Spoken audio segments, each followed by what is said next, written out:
The Circuit, Chapter 10, Learning the Game. I was in a bad mood.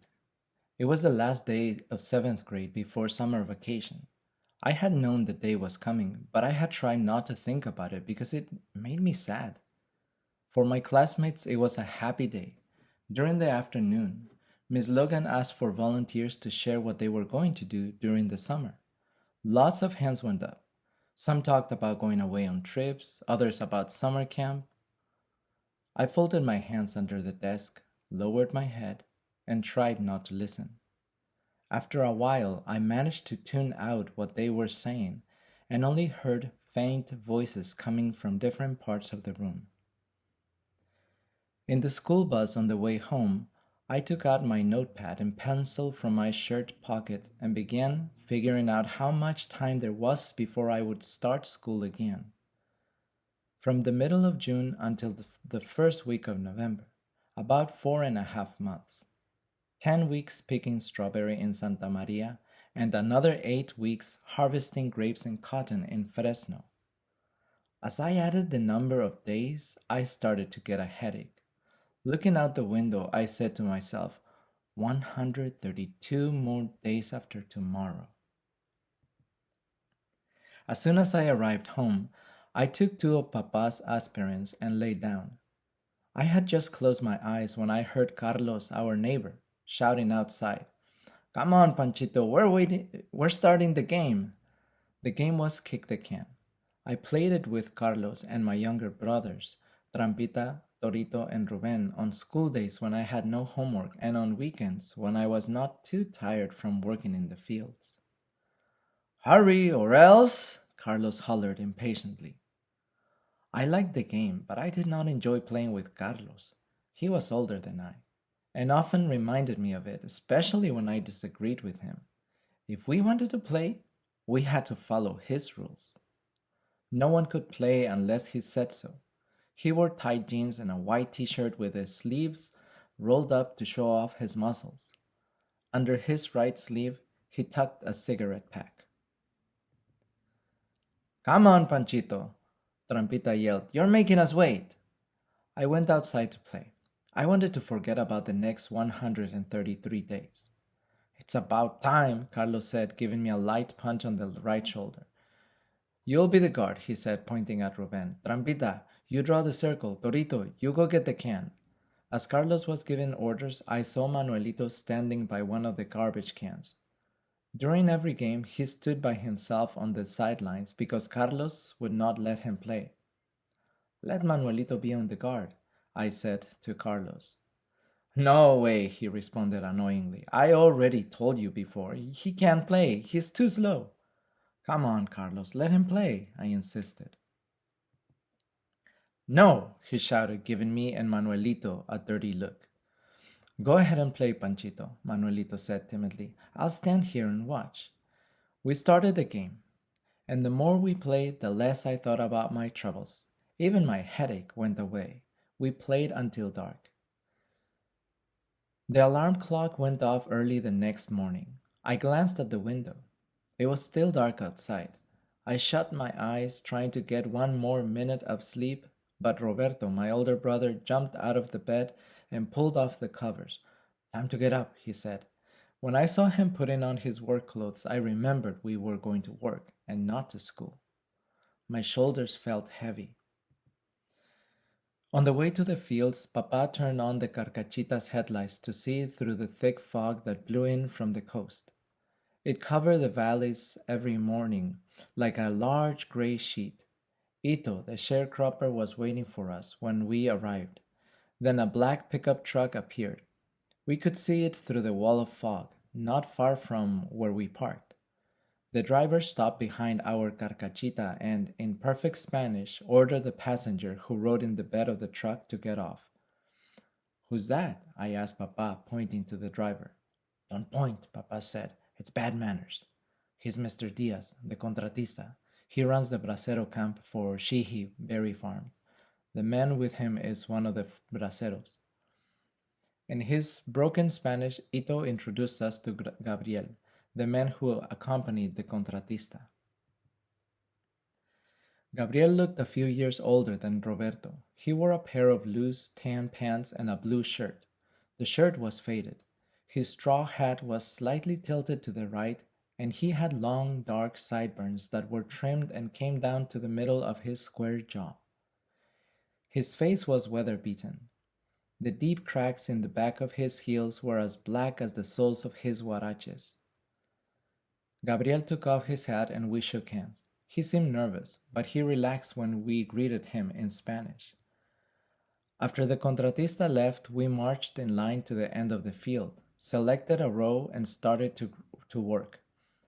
Gabriel ended up between Papa and me. Because it was Gabriel's first time harvesting strawberries, Ito asked Papa to show him how to pick. It's easy, Don Gabriel, Papa said. The main thing is to make sure the strawberry is ripe and not bruised or rotten. And when you get tired from squatting, you can pick on your knees. Gabriel learned quickly by watching and following Papa. At noon, Papa invited Gabriel to join us for lunch in our carcachita. He sat next to me in the back seat while Roberto and Papa sat in the front. From his brown paper bag he pulled out a Coke and 3 sandwiches, one of mayonnaise and 2 of jelly. Not again. We get the same lunch from that Diaz every day, he complained. I am really tired of this. You can have one of my taquitos, I said. Only if you take this jelly sandwich, he responded, handing it to me. I looked at Papa's face. When I saw him smile, I took it and thanked him. Do you have a family, Don Gabriel? Papa asked. Yes, and I miss them a lot, he answered, especially my 3 kids. How old are they? Papa asked. The oldest is 5, the middle one is 3, and the little one, a girl, is 2. And you, Don Pancho, how many do you have? A handful, Papa answered, grinning. 5 boys and a girl, all living at home. You're lucky. You get to see them every day, Gabriel said. I haven't seen mine for months, he continued as though thinking out loud. I didn't want to leave them, but I had no choice. We have to eat, you know. I send them a few dollars every month for food and things. I'd like to send them more, but after I pay Diaz for room and board and transportation, little is left. Then, in an angry tone of voice, he added, Diaz is a crook. He overcharges for everything. That sinvergüenza doesn't know who he's dealing with. At this point, we heard the honking of a car horn. It was Ito signaling us that it was time to go back to work. Our half-hour lunch break was over. That evening and for several days after, I was too tired to play outside when we got home from work. I went straight to bed after supper. But as I got more and more used to picking strawberries, I began to play kick the can again. The game was always the same. We played by Carlos's rules, and he refused to let Manuelito play. Work was always the same, too. We picked from 6 o'clock in the morning until 6 in the afternoon. Even though the days were long, I looked forward to seeing Gabriel and having lunch with him every day. I enjoyed listening to him tell stories and talk about Mexico. He was as proud of being from the state of Morelos as my father was about being from Jalisco. One Sunday, near the end of the strawberry season, Ito sent me to work for a sharecropper who was sick and needed extra help that day. His field was next to Ito's. Gabriel was loaned out to the same farmer. As soon as I arrived, the contratista began giving me orders. Listen, güerito, I want you to hoe weeds, but first, give me and Gabriel a hand, he said. Gabriel and I climbed onto the bed of the truck and helped him unload a plow. The contratista tied one end of a thick rope to it and, handing the other end to Gabriel, said, Here, tie this around your waist. I want you to till the furrows. I can't do that, Gabriel said with a painful look in his face. What do you mean you can't? Responded the contratista, placing his hands on his hips. In my country, oxen pull plows, not men, Gabriel replied, tilting his hat back. I am not an animal. The contratista walked up to Gabriel and yelled in his face, Well, this isn't your country, idiot! You either do what I say or I'll have you fired. Don't do that, please, Gabriel said. I have a family to feed. I don't give a damn about your family, the contratista replied, grabbing Gabriel by the shirt collar and pushing him. Gabriel lost his balance and fell backward. As he hit the ground, the contratista kicked him in the side with the tip of his boot. Gabriel sprung up and with both hands clenched lunged at the contratista. White as a ghost, Diaz quickly jumped back. Don't be stupid. Your family, he stammered. Gabriel held back. His face was flushed with rage. Without taking his eyes off Gabriel, the contratista slid into his truck and sped off, leaving us in a cloud of dust. I felt scared. I had not seen men fight before. My mouth felt dry and my hands and legs began to shake. Gabriel threw his hat on the ground and said angrily, That Diaz is a coward. He thinks he's a big man because he runs the bracero camp for the grower. He's nothing but a leech. And now he tries to treat me like an animal? I've had it. Then, picking up his hat and putting it on, he added, He can cheat me out of my money. He can fire me, but he can't force me to do what isn't right. He can't take away my dignity. That he can't do. All day, while Gabriel and I hoed weeds, I kept thinking about what happened that morning. It made me angry and sad. Gabriel cursed as he hacked at the weeds. When I got home from work that evening, I felt restless. I went outside to play kick the can.